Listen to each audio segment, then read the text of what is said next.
Olá pessoal, professor Jimmy falando aqui do PH Cursos. Vamos com tudo aí fazer a prova, professor de Filosofia e Sociologia. Vamos começar hoje com Filosofia, tá? Vamos aí perambular pelas margens da filosofia olhando seus períodos. E não seria diferente se a gente não começasse ali com o período pré-socrático, né, que é o período que dá origem à própria filosofia. As questões relacionadas ao período pré-socrático são questões típicas, né, nos concursos militares. Então, sem mais delongas, vamos ao que interessa, né? Período pré-socrático, também conhecido como período cosmológico. Professor, o que seria isso aí, período cosmológico, né? O que significa cosmologia? Já anota a dica aí, já deixa a dica para você, anota aí. Cosmologia, estudo da natureza e seus fenômenos. Cronologia, estudo da natureza e seus fenômenos. O que é que discutiam naquela época, professor? O que é o eclipse, por exemplo? O que seria o eclipse? Cada um tinha uma forma de explicação. Mas antes de entendermos, vamos tentar aqui neutralizar algumas formas de pensamento. Como, por exemplo, como seria a forma de explicação das coisas antes da razão? Como é que as pessoas explicavam toda perspectiva de vida antes da razão? Aí matou a charada. Mito. Eles utilizavam os mitos. Professor, mito é mentira. Isso é mentira. Mito é uma lenda. Não mistura as coisas. Mitologia e lenda são coisas distintas. Nas aulas posteriores vamos explicar isso aí. Mas o que é mito? Deixa eu explicar. Já anota a próxima dica aí. Dica rápida. O que é mito? Mito. Explicações. Entenda. Uma definição simplória de mito. Explicações típicas da época pré-socrática. Sobre o quê? Sobre a cosmologia. O que é que eles utilizavam? Mito é uma forma ingênua e dogmática de explicação das coisas. O que é mito? Forma ingênua e dogmática de explicação das coisas. Por que ingênua? Porque é primitiva, ingênua, é doce. Um exemplo. Se a gente for perambular ali por uma questão religiosa e olhar a chamada Bíblia Sagrada do cristianismo, o que vem ali então em Gênesis? Gênesis nada mais é do que um livro mitológico. Para os cristãos, por favor, não fica aí com raiva de mim não, entenda. Eu não falei que não foi inspirado por Deus, atenção. Eu estou falando que Gênesis é um livro mitológico, é uma forma ingênua e dogmática. Por que dogmática? O que é um dogma? Uma verdade absoluta, uma verdade imposta. Então vamos lá, mito é uma forma ingênua e dogmática de explicação das coisas. Que coisas? Já anota aí, eu posso falar que seria a ontologia? Sim. Sim. O que é a ontologia? A criação das coisas. Tudo surgiu de onde? É a pergunta clássica que nós devemos dizer. Quem vai responder? Os mitos. Mito não necessariamente é uma mentira, tá? Próxima dica. Mito também não tem comprometimento com a verdade. É uma dica clássica.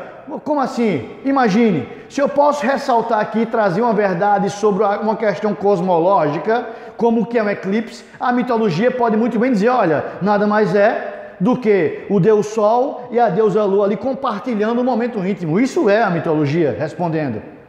Claro, se vamos analisar agora a nossa proposta, que aí surge a filosofia, é ali que surge, não esquece, a filosofia é grega, a filosofia, a democracia é grega, tá? Então vamos lá, a razão surgiu depois, a mitologia diz que são deuses se entrelaçando, o quê? O eclipse. O que é que a razão diz? Olha só, é a lua ali fazendo sombra ao sol. Observe que é uma razão.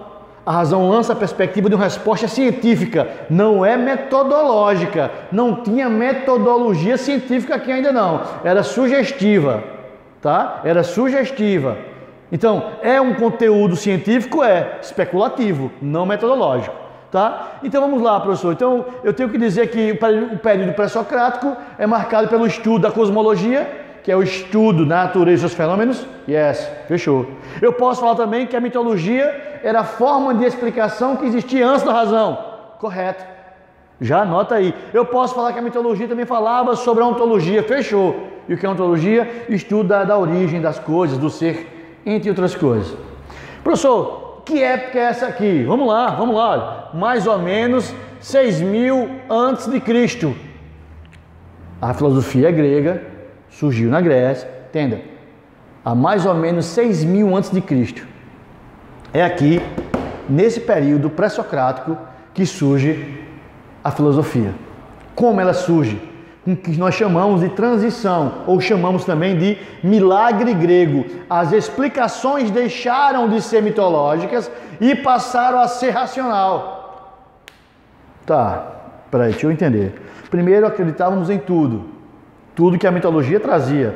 Agora não, temos que rever as coisas e aí, por força de alguns fatores, que vamos falar sobre daqui a pouco, agora a razão predomina. Sim, a razão predomina. As explicações agora são racionais. Então, vamos recapitular. O primeiro período da filosofia foi período pré-socrático. O que é que o pré-socrático estudava? A cosmologia. Quem predominava antes? A mitologia. Houve o quê? O que aconteceu? O milagre grego. E as explicações deixaram de ser mitológicas e passaram a ser racionais. Professor, o que é mito? Forma ingênua e dogmática de explicação das coisas. Não esquece isso. Existem outras formas, outras definições, milhares. Mas essa é a mais básica. Essa vai fazer você passar no concurso. Tá? Vamos lá. Fatores que contribuíram para o milagre grego, ou fatores que contribuíram para a tradição. Tem um monte. Tá? E eu digo a vocês, está em ordem? Não precisa estar em ordem. Uma condição de ordem porque eles surgiram um após o outro, se entrelaçando ali com as situações, com o passar e decorrer do tempo. Olha alguns aqui, ó. Surgimento do calendário, surgimento da moeda, organização da polis grega, organização das polis gregas. O que seriam as polis gregas? A cidade-estado, ok? Então sim, surgimento do calendário, surgimento da moeda, organização das polis gregas, viagens marítimas, com o domínio da náutica ali, conseguiram viajar. E com isso tiveram acesso ali e contato a outras culturas, natural, viajando, explorando ali, né? E por fim, a chamada insatisfação popular. O professor explica melhor. Vamos imaginar aqui, ó, surgimento do calendário. Imagine você que deposita toda a sua fé, entre aspas, fé, sobre a sua concepção de conhecimento, que, olha só, está seco, não está chovendo, vamos adorar o Deus X, Deus Y, para começar a chover, e chove. Tempos depois, olha só, peraí, as sementes têm que ser renovadas, não estão brotando, vamos orar o Deus X, Y, Z e volta. Imagine, depois do estudo da razão, os filósofos estabeleceram algumas coisas. O domínio do calendário, eles dividiram ali, pelo menos, as estações do ano. Então, em tempos, em luas, haveria um ciclo. E esse ciclo não era mais baseado na mitologia. Esse ciclo era temporal. Observe, a cada tantas luas chove, a cada tantas luas tem escassez, a cada tantas luas tem as folhas caindo das árvores. E aí, menos o mito. Desmistificaram o mito. Com o quê? Com o surgimento do calendário. Surgimento da moeda. É bem mais complicado do que a gente pensa, porque estão entrelaçados aqui, ó.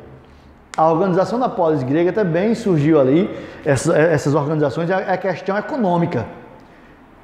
Quem poderia trazer mais felicidade? O dinheiro ou os deuses ali?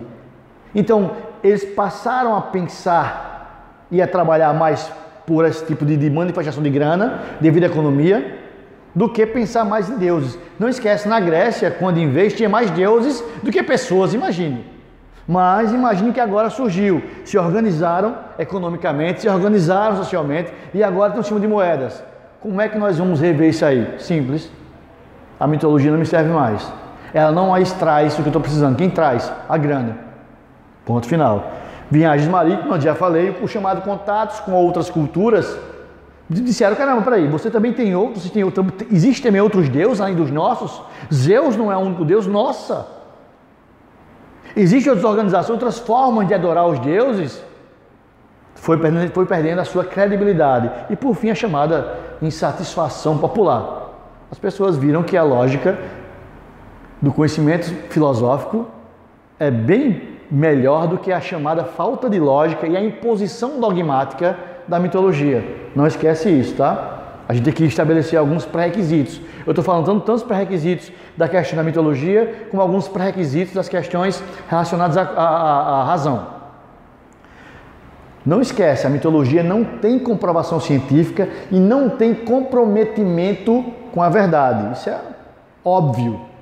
Já a razão tem comprometimento com a verdade e buscam provas científicas. Não esquece, provas científicas não metodológicas. Quando a gente estuda e se debruça um pouco sobre o estudo da filosofia, a gente tem que analisar uma coisa. O ser humano em si, não importa a época dele, ele estabelece uma norma muito simples. Qual seria essa norma? Nós só aceitamos como verdade aquilo que tem lógica. Sim. Nós só aceitamos como verdade aquilo que tem lógica. E com certeza a mitologia não tem tanta lógica assim. Depois das injeções racionais dos filósofos, aí temos um problema a ser reavaliado. Essa lógica mitológica foi desfalecendo, porque a lógica científica não metodológica da razão sobressaiu. Dá para entender então aí, né? Dá para entender por que a insatisfação popular. É mais fácil imaginar que o Sol e a Lua são deuses ou que são só planetas ali, se entrelaçando, fazendo sombra. No caso do exemplo que eu dei agora há pouco do eclipse. Então, vamos reavaliar aqui os fatores que contribuíram para o milagre grego. Estão aqui: surgimento da moeda, a organização da polis grega, surgimento do calendário, entre outras coisas. Ponto importante, tem que ser visto, revisto, tem que ser entendido. Quais são as classes de pensadores desse período? Quem predominou? Quem falava? Quem tinha força? Quem trazia a estrutura de pensamento desse período? Pelo menos dividir em três: aedos e rapsoudos, sábios e filósofos e os sofistas. Espera aí, professor. Eu já ouvi falar sobre os sofistas em outro período. Inclusive, eu ouvi falar dos sofistas no período socrático. Não foi no período pré-socrático. Concurseiro, se liga.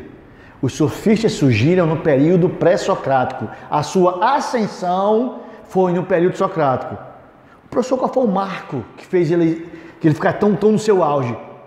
A morte de Sócrates. Vamos falar sobre isso daqui a pouco. A morte de Sócrates. Mas não esquece. Só no PH essa dica, tá, pessoal? Vamos lá. PHD está aqui pra gente. Os sofistas surgiram no período pré-socrático. Surgiram. Mas vamos lá. Quem eram os aedos e rapsoudos? Quem foram os aedos e rapsoudos? Já anota aí. Pega a canetinha e já anota aí. Aedos e rapsoudos eram pensadores livres, artistas. Eles cantarolavam a mitologia. Se liga na dica aqui, ó. Segue a caneta, se liga. Os aedos e rapsoudos utilizavam os mitos para responder às questões da cosmologia.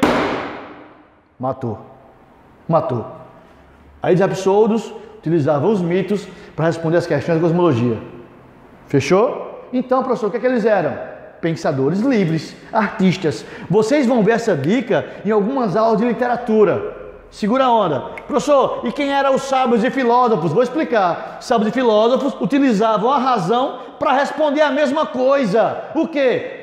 Problemas relacionados à cosmologia. Então, os aedos e rapsoudos utilizavam os mitos para responder às questões da natureza e seus fenômenos. Só que já sabe. Cosmologia é o estudo da natureza e seus fenômenos. Se liga na dica aí. Eles utilizavam a mitologia. E os sábios e filósofos usavam o quê? A razão. Matou a charada. Ah, cara, então, professor, resumindo, todo período é debruçado no estudo da cosmologia. Sim, pensadores utilizavam da mitologia e outros pensadores utilizavam do quê? Da razão. Dica importante e uma curiosidade. Qual a diferença entre sábios e filósofos? Os filósofos não eram sábios? É a forma de explicação.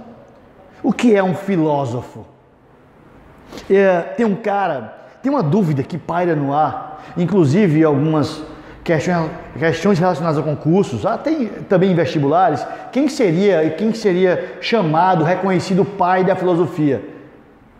Algumas dúvidas existem entre dois caras. Primeiro, Sócrates. Segundo, Pitágoras. Agora endoidou tudo, professor. Não entendi não. Vou explicar. Se liga. Sábio.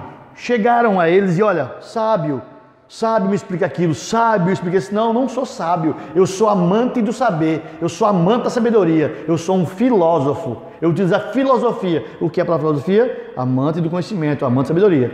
O termo filósofo foi utilizado depois.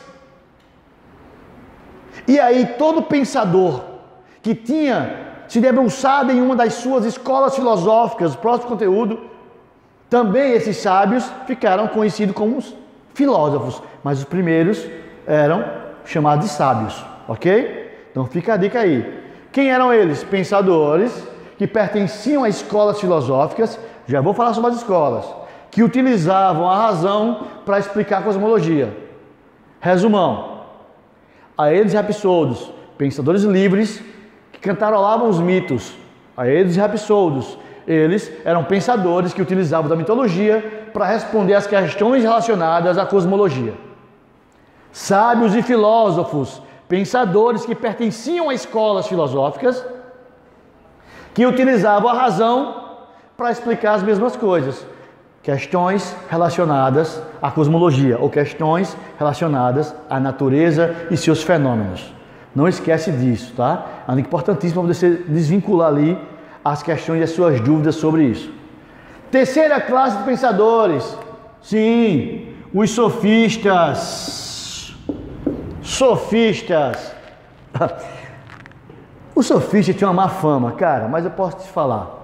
Depois eu vou fazer um agradecimento especial para eles. Mas antes disso, quem eram os sofistas? Anota aí essa dica. Sofistas eram mestres na arte da eloquência. Os sofistas eram mestres na arte da eloquência. Também eram pensadores livres. E eles não pertenciam a escolas filosóficas. Mestres na arte da eloquência, da persuasão, tá? Não pertenciam a escolas filosóficas. Mais uma dica, tá bom? Eles ficaram conhecidos também como os primeiros advogados. Eles ficaram conhecidos como as prostitutas do saber. Por quê? Eles vendiam conhecimento. O pensamento do sofista, o pensamento sofístico é baseado no relativismo. O professor explica isso aí. Eu vou explicar. O pensamento sofista é baseado no relativismo. E o que é o pensamento relativista? Defender algo que você não acredita. Então, o sofista defendeu algo. Por isso, a ideia de fazer o comparativismo com primeira classe de advogados a surgirem ali, tá? Então não esquece. Sofistas, mestres na arte da eloquência. Sofistas não pertenciam a escolas filosóficas. Sofistas eram pensadores livres, tá? E sofistas tinham seu pensamento baseado no relativismo. E o que é relativismo? Defender algo que você não acredita. Posso dar um exemplo, rapidão. Eu vou aqui entrar, por exemplo, e vou dar aqui uma aula sobre legalização do aborto, por exemplo, um dos temas, tá? E aí o diretor me chama e diz, caramba, Jimmy, se eu falar sobre o quê? Legalização. Você vai dizer que você é contra ou a favor. E eu vou dizer, olha, eu sou contra. E ele, não, toma aqui, cara, uma grana e fala que você é a favor. Entra aqui, pessoal, olha só, eu sou a favor, vamos por dinheiro, ele vendia o seu conhecimento. Por dinheiro, tanto ele ensinava a outra pessoa a persuadir alguém, ou ele a persuadir alguém. Não esquece que esse processo já também fazia parte na exortação ali da chamada democracia, do que a gente entende como democracia. Então os sofistas eram importantíssimos ali, porque ele sabia argumentar. E como ele não tinha nenhum vínculo, aspas, ideológico, filosófico, eles que pagassem mais para eles justamente defenderiam. Professor, então, os sofistas eram maldosos. Aí entra outra parte que eu queria falar para vocês, tá? A questão da chamada prostituta do saber, de cobrar pelo conhecimento, observe, eles ensinavam e recebiam para isso. Então, remunerar quem leciona faz parte da ideologia sofista. Tá aí os professores. A grande diferença que, teoricamente, tem que existir seria que o pensamento do professor não é um pensamento relativista. Ponto. Ok? Não é um pensamento relativista. Ponto. Mas, ser remunerado por tentar lecionar, por transmissão de conhecimento, seja ele qual for, faz parte aí, temos que agradecer aos sofistas. Ok? Vamos lá. Continuando. Escolas filosóficas. Professor, de que período? O mesmo período. Ainda estamos falando sobre o período pré-socrático, o período cosmológico. Tá? Vamos lá. Quais são as escolas? São 4 escolas. Essas são as escolas que tiveram mais influência. Primeira escola, escola jônica. Segunda escola, escola pitagórica. Terceira escola, escola eleata ou eleática. Quarta escola, escola atomista. Tem alguma de uma representação? Um monte. Vou te explicar. Escola jônica. Tem um cara chamado Tales de Mileto. Tales. Professor, por que ela é de Mileto? Porque ela é da cidade de Mileto. Essa primeira escola, ela surgiu com a chamada Tríade de Mileto. Tales, a Maximandro e a Maxêmenes de Mileto. Tales foi o primeiro pensador a romper com os mitos. Segura essa informação. Tales foi o primeiro pensador a romper com os mitos. Ele chamava que tudo surgiu de uma coisa chamada physis. O primordial, a partícula inicial. Essas escolas defendiam várias coisas, entre elas, como tudo surgiu, a chamada archê, o qual é o princípio original de todas as coisas. Entre tantas definições, tem um indefinido, indeterminado, o átomo, a água, o ar, o fogo. Mas Tales foi o primeiro a trazer um contexto lógico, e vou dizer mais, lógico-analítico, para explicar como tudo surgiu. E aí eu te falo, ele diz que tudo surgiu da água. Caramba, professor, mas isso não tem lógica não. Cara, tem. Eu vou trazer aqui, eu vou dar um de sofista e vou trazer para vocês uma defesa de Tales de Mileto. O nosso corpo é formado por quantos por cento de água? O nosso planeta é formado por quantos por cento de água? O alimento, o nosso alimento é úmido. O ser humano e o planeta inteiro precisa de água para sobreviver. Professor, essa sua questão aí de defesa baseada na biologia, gostei. Eu queria contexto científico. A NASA manda sondas para outros planetas procurando o quê? Água. Porque se há água, há vida. Professor, tá bom. O senhor falou lá sobre a questão biológica, falou uma proposta e uma resposta, por mais que eu não concorde, mas tem lógica. Eu queria a questão religiosa. Gênesis, a terra era sem forma e vazia, e o Espírito de Deus pairava sobre a face das águas. Tales é pau, velho. Incrível como Tales surgiu. E até hoje o estudo sobre a água vale a pena. A physis, o princípio original de todas as coisas para Tales é o quê? A água. Tudo surgiu da água. Perdão, imagine essa ideia massificada, quebrando os aeios rapsódios, destruindo a mitologia. Ele foi o primeiro a trazer a ideia. Veio a escola pitagórica. Pitágoras, né? E Pitágoras diz, não, cara, tudo surgiu dos números. Eu sei, temos aí que rever os números. Que números? Ele fala que tudo está contabilizado. Tudo pode se contabilizar. Dá trabalho, mas se pode contabilizar. Dá trabalho como? Eu posso saber quantos fios de cabelo tem na minha cabeça? Sim, dá trabalho, mas podemos. Quantos grãos de areia tem na praia? Sim, dá trabalho, mas podemos. Ele diz que os números são visíveis e invisíveis. Os números visíveis são os algarismos e as unidades. Quando nós, lá atrás, estamos nos alfabetizando e vemos matemática, e a primeiro contato, o que é que nós falamos? Olha só, 2 laranjas. Os algarismos são objetos ideais. Quais são objetos ideais? Objetos que facilitam nosso entendimento. Algarismo, 2, 3, 5, 8, 9, 10... O alfabeto, A, B, C, D. E quando criança a gente aprende, olha só, eu sou um ótimo desenhista, né? 2 maçãs. O algarismos e a unidade. E ele diz que os números visíveis são os algarismos e a unidade. Os números invisíveis, o que são? A música. Só a nível de conhecimento geral, Pitágoras dividiu as notas musicais. Dó, Ré, Mi, Fá, Sol, Lá, Si, Dó, seus intervalos, ali, sustenido, bemóis. Isso aí já fica para outra aula. Anota uma dica importante aí na escola eleata. Anota aí, escola eleata. Escola com maior divergência dos seus pensadores. Anota aí, escola com maior divergência dos seus pensadores. Dica importante aqui, ó, para a escola atomista. Tudo surgiu do átomo. Anota aí, átomo, partícula indivisível e indestrutível. Essas partículas se unindo e se repelindo formam a matéria. Átomo, partícula indivisível e indestrutível. Essas partículas se unindo, se repelindo, formam a matéria. Então tudo surgiu de onde? Do átomo. Átomo é aquilo que não se divide. Claro, professor, mas hoje se divide. Se divide uma partícula que dizem que foi o átomo. Calma aí, isso aí fica uma discussão filosófica para outra aula. Mas se liga, Demócrito, Leucipo, veio se debruçou sobre o átomo em si.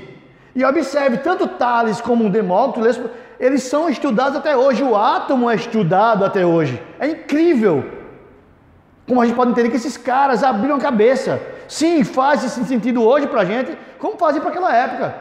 É só reavaliar as coisas. Matéria orgânica e inorgânica, tudo surgiu de onde? Dos átomos. Queridos, esse período é de grande importância, foi fundamental para o crescimento da filosofia.